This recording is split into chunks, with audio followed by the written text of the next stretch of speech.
En 1625, à 24 ans, Jean-Eudes continue à bénéficier de l'enseignement de Pierre de Bérulle. Mais il tombe malade. En raison de cet état de fatigue prolongé, dont nous ne connaissons pas la nature, il est envoyé à la campagne pour se reposer.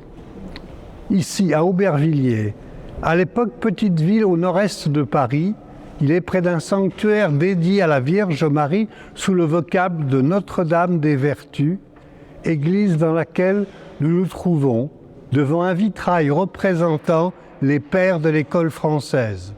Jean-Eudes est en bas à droite.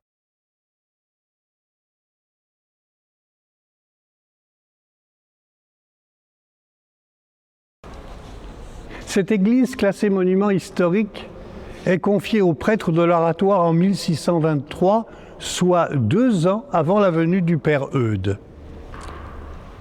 Jean-Eudes y reste 2 ans jusqu'à la fin 1626.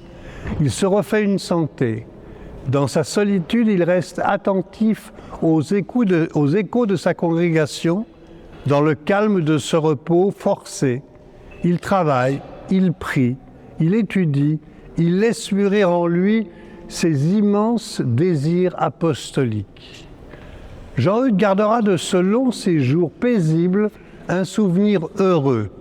Il écrira « Dieu me donna ces 2 années pour les employer en la retraite et pour vaquer à l'oraison, à la lecture des livres de piété et en d'autres exercices spirituels, ce qui me fut une grâce particulière dont je dois bénir éternellement la bonté divine. » 1626, Jean-Eudes apprend par son père que la peste fait rage en Normandie.